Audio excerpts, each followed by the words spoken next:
Hey guys, welcome to another episode of the podcast. Today we're going to talk about body language, which is, I think, a fairly entertaining subject, but also probably a helpful subject for a lot of people.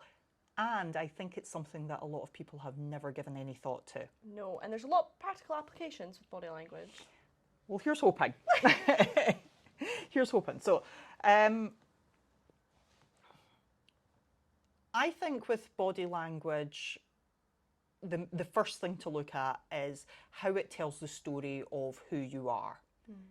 And it doesn't tell the story of who you want to be. It just tells the world the story of who you are. So how you sit, how you stand, how you walk, how you gesticulate with your hands, your facial mannerisms, the expressions, they all convey very subtle, sometimes less subtle, information to the people that you're talking to or the people that are viewing you when you're talking. Or even if you're not talking, of course. And I think we all know that, right? But how often do we step back and actually think about what are we projecting? What are we showing the world? And is that what we want to be showing the world? So obvious examples are if you're sat in a corner and you're looking at the ground and you've got your eyes dropped and your shoulders sort of rolled in, then we know that signifies leave me alone, or it actually might not signify leave me alone. It might just signify I'm not confident enough to be the person that reaches out to do the talking. Yes. But if somebody came over, maybe that person would open up. And we also know that if somebody stands tall and their shoulders are back and their hands are open, then that is a much more comfortable person who's maybe looking for conversation and maybe even looking to be the centre of attention or draw attention. So there's some things with body language that I think are they're fairly obvious and they don't take a lot of digging into. But one of the things that I think that people don't realise with body language is that it informs you of things about yourself without you even realising it. So if you are that person whose shoulders are curled forward and you're looking at the ground, that body position in and of itself then tells you emotionally that you want to retreat, that you want to hide. And this is where then it gets interesting, and this brings me to one of the first things so we put this out on Instagram earlier today, and I said, if anybody's got any questions, and one of the things that came up was, can you fake it to change how you feel? The reverse. So the answer is no. Oh, right, okay, I would have said yes. Oh my God! So sort of. Okay. Because humans are imbued with a deep sense of knowing whether or not people have got integrity. Okay. And we can sense if somebody is being fake. Yeah, you pick up on their energy. Yeah. Okay. Even if you couldn't describe to me that this person was exactly why it was a bit off, well, maybe you would be able to. But say that person who's sitting in the corner and they've got their head down and everyone's having that inner talk with themselves and they're going, right, no, come on, I'm projecting something that I don't want to project here. I'm trying to work on being more confident and interacting with people. I don't want to be this person that sits in the corner. And so they take a deep breath. They lift their head up, they sit their shoulders back, and they sit up and they brighten their eyes and they look around the room. Now, it might be that they look straight at somebody who smiles at them. What's there then? Is their reaction going to be? Can they carry that through? Okay. Is that enough? Is that when it then begins to fall apart? Yeah. That's interesting. So maybe not. I think a lot of it, let's be fair, everybody's completely unique and there's not one singular version of somebody that's a little withdrawn and sitting in the corner. Each individual person that's experienced that has a whole universe of life behind them that has led them to that point. So how they then progress through trying to change their body language to help instruct their feelings and their emotions into a more confident or a positive place, each person's going to be different with that. Yeah. So I think it shows up more if somebody's having to do something, say like public speaking, and they've watched all the like instructional videos on like open palms, facing the audience, shoulders back, don't keep your elbows tucked in by your side, don't fidget with your hands, and all this. They've watched all these things, and they know that they need to slow down when they speak, and they know they need to drop their shoulders and be relaxed. But can they do that? And does it look like them, or does it look awkward when they do it? If they're forcing it, because I am thinking of everybody will know this, when you're like 16 and you're going for like your first job, and you're like Googling interviews, and they'll tell you how to sit in like an open posture for confidence. And it always made sense to me, like what you've just said, that if you're sitting with your shoulders hunched and, looking down, you look unconfident. It made sense to me that if you done the reverse, so if you changed how you sat, that it could change internally how you felt. But you've just told me that's not true. So I think it's a work in progress. So it's not singularly true. And Lord knows the internet hates nuance. I mean, it's not a yes or no, Anne. Come on. But there might be a little bit of nuance here. Yeah, absolutely. For some people it'll work quicker than others. Just like, when you talk to somebody about their diet, some folk go all in and they're like, really? That's what I need to do? I'm going to do that. And other folk are like, yeah, I don't like vegetables.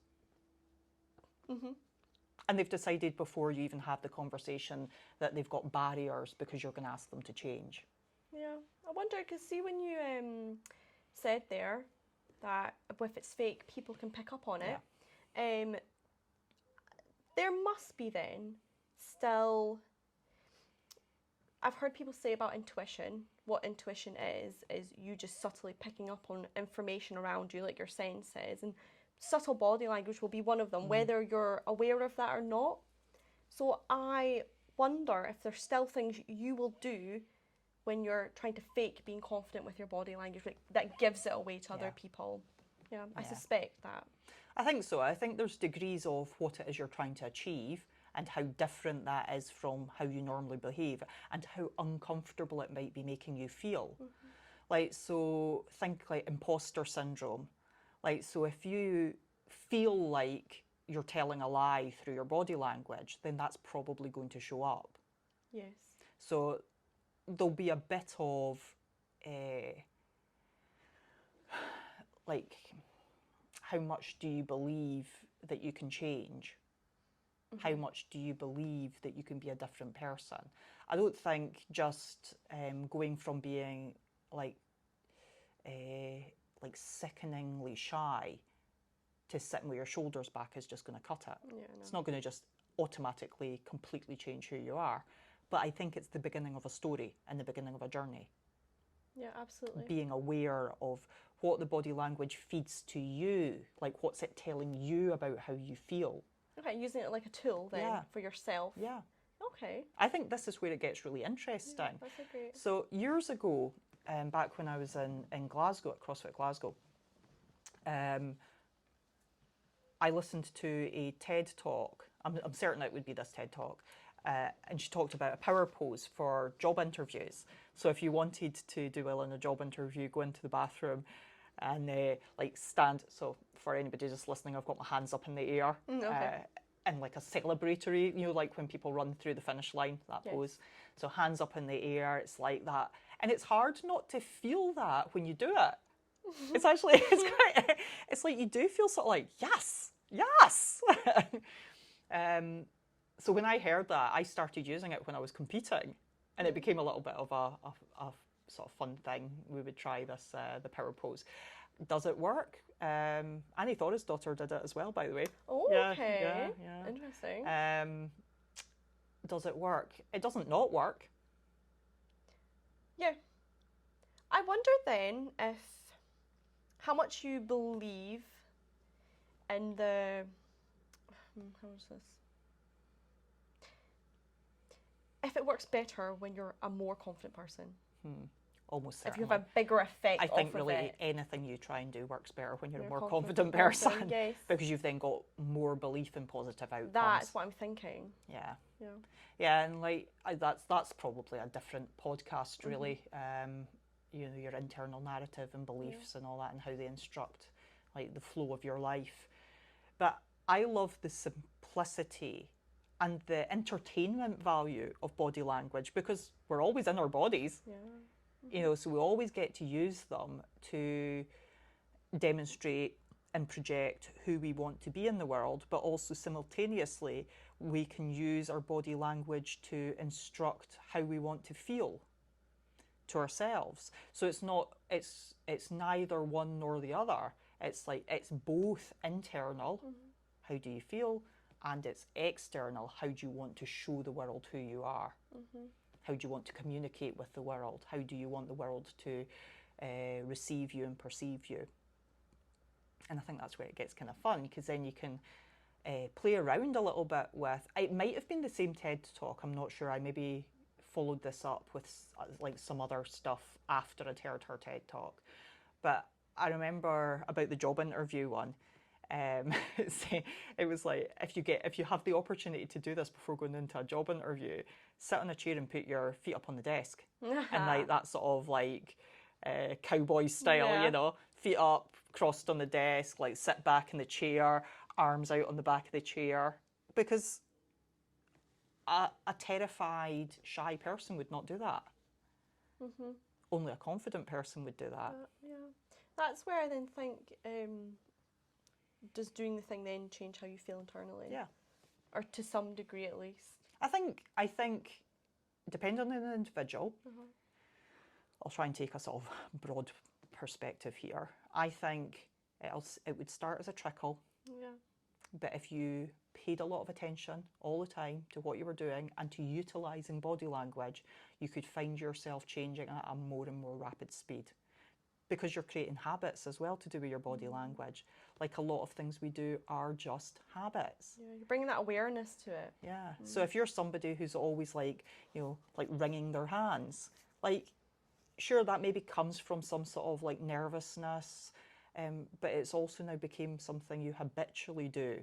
Absolutely. So if you can then take your hands away from each other and, you know, open the palms, and showing your palms is like a sign of trust, because you, I guess, not dangerous. I'm not carrying a weapon, or not hiding anything. So if you can consciously like remove that habitual thing that you've done, then that's not triggering that I'm nervous thing in your brain. Yes. So you might actually be causing yourself to feel a certain way because you habitually stand a certain way or do certain things with your body really language. possibly. Okay. Really likely. Very likely, actually. Yeah. Like people have got all sorts of little mannerisms that tell us something about like who they are, and we then think or read certain things about them, not really through what they're saying, but how they're saying it, how they're holding themselves. Do they look away when they're talking? Do they look at the ground? Do they like giggle uncertainly, you know, or do they hold their presence and hold their space, stand their ground? So when we're reading other people, it would be really interesting to watch somebody go through the process of trying to change and using their body language to do it. It would be really, really interesting. I've been conscious of body language for years and years. I think that's a front-facing, because I've always worked like standing in front of the public. So you become very aware of what you're communicating all the time. So it's always been something that's really interested me. But until very recently, I've never thought about it so much as a tool for other people, even though I've used it myself for years. I've never really thought about encouraging other people to think about it. Yeah, because it does makes a huge difference. The first time I became aware of it was when I was like 16 going for job interviews. But I realised, and not for confidence, but I guess it is confidence when I look back and think about it, but if I sat like more open with my arms like this I was more comfortable, and then I got into the flow. So if I was in a job interview, I would just be like in the flow state, and I aced every job interview, I might say, by the way. But the more comfortable I felt, the just more, and I guess that is a certain type of confidence. That was way back then. Yeah. Yeah. Something someone mentioned was, unfortunately, I should have written down what they said, was how do you, so say you were somebody who was trying to present yourself as more confident, how do you stop that from being read as arrogance? Good one, yes, good one. How would I stop that being read? Is that a question to me? Were you posing that? It might be. Have you got an answer? I'll have an answer. Okay. How do you stop that coming across as arrogant? I think it comes back to what you said at the start. People can pick up on energy. So you can stand confidently and whatnot, but if you're not an arrogant person, how can people pick up arrogance? Unless they want to see you as arrogant, if they're projecting onto that arrogance. Yes. I think this is a real stumbling block that somebody could come across, so I think it's an excellent point, because when somebody is faking confidence, confidence is often misinterpreted, misunderstood, and like ill-perceived. People often think confidence is like ego and is arrogance, and confidence is very much not that. So I think with a confident body posture comes warmth and openness, and a comfortableness with yourself, and that's confidence. Absolutely. And you can smell ego. You can use, what a great point. People do think the confidence is talking over others and talking loud.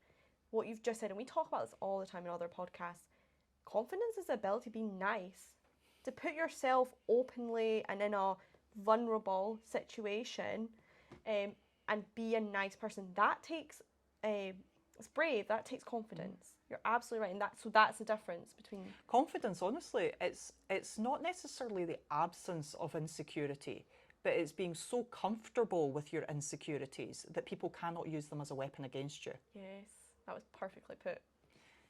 And that is not what people think it is. No, absolutely not.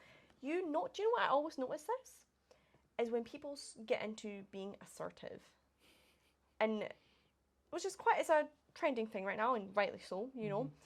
Boundaries are becoming a big thing, but people think being assertive is like being quite rude and very like, and it's not. No. It doesn't need to be. You can be assertive and still be nice. But it's the same thing that happens there. People think assertive is being blunt and rude, and it's just not. No. I always come back to this same thing about, like, if you want the world to change your world.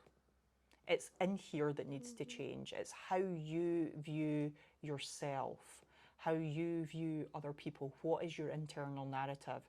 And then that projects through your body language as well. Like, so if you do want to be a more confident person and you're still sitting scratching your head going, I don't understand. Screaming into the pillow. It's because you're not leaning into yourself enough. You still think the answers are external. The answers, I promise you, the answers for everything that people pinpoint as being wrong with society is because people always look out there and they're not looking in here. How you view yourself, like, if you don't like yourself and you have built up all these fears and insecurities and mistrusts and projections, then that's how you see the world. Absolutely. And you think that's how other people see the world.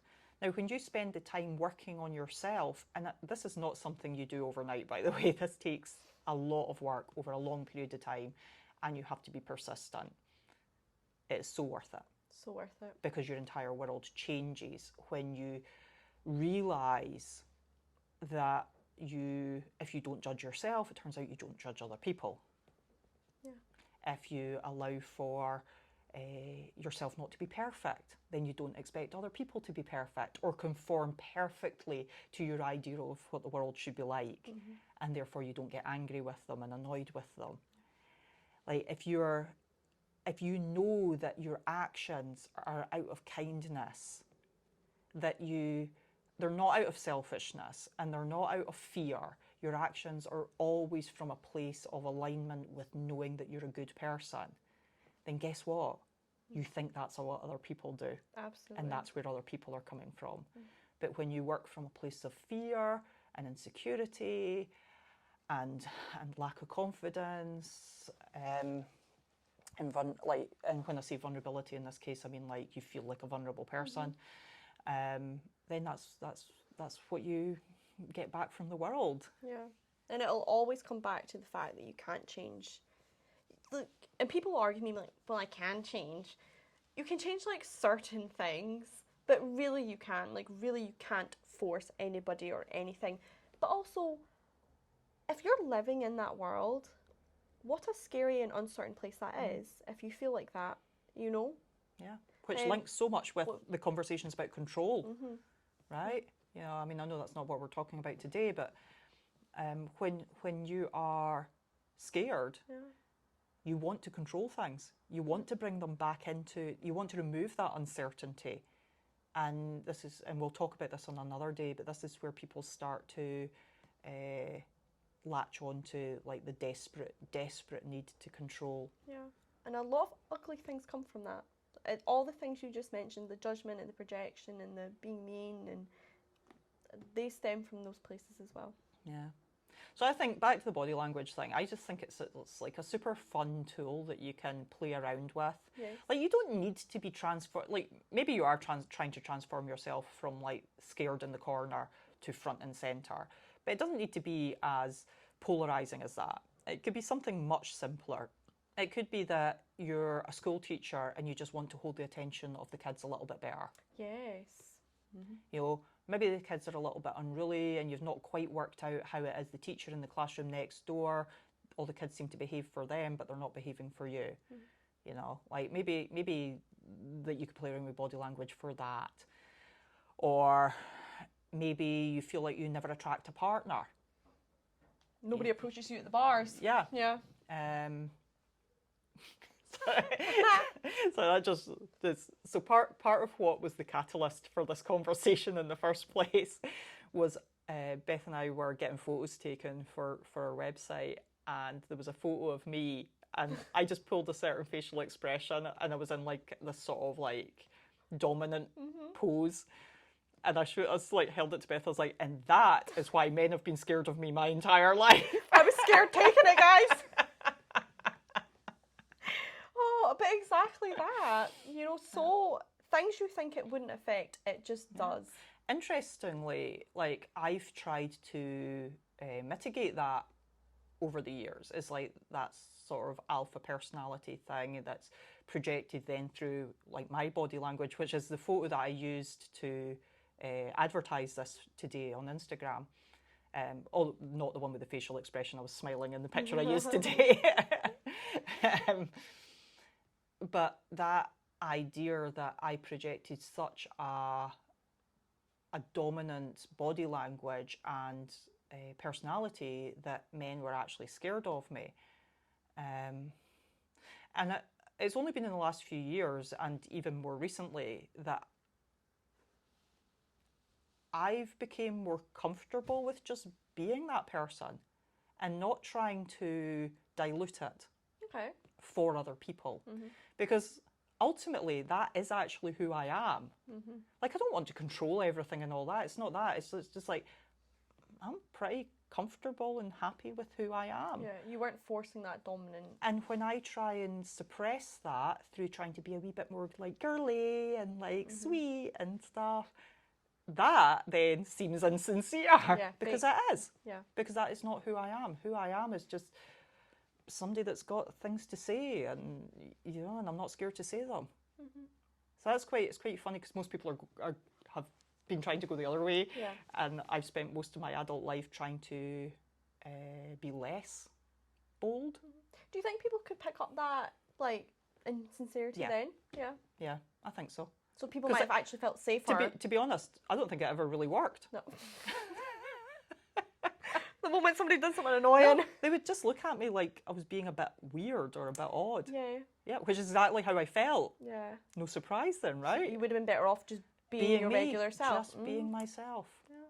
Makes so much sense when you sit and think about it. It's so obvious. I know, God, that whole thing, like, just be yourself, everybody will love you. That cliche. It's like, God, isn't it annoying when some of those things are just so disgustingly true? Yeah. Yeah, people can smell insincerity. Absolutely. Such a fun subject. It really I is. suspect that we could come back to this again and again. Maybe after we've spent a bit more time thinking about it, or maybe like thinking about our own body language and how we use it. Oh, yeah. But if anybody's got anything that they would like to comment on that, or ask us like what we think about, or how they could use body language, that sort of thing, we would absolutely love to hear from you about that. Yeah, I think leave that at that. Yeah, good one. Yeah, nice, super. absolutely. Okay, thanks for watching and listening, and we will see you in the next one. Bye for now.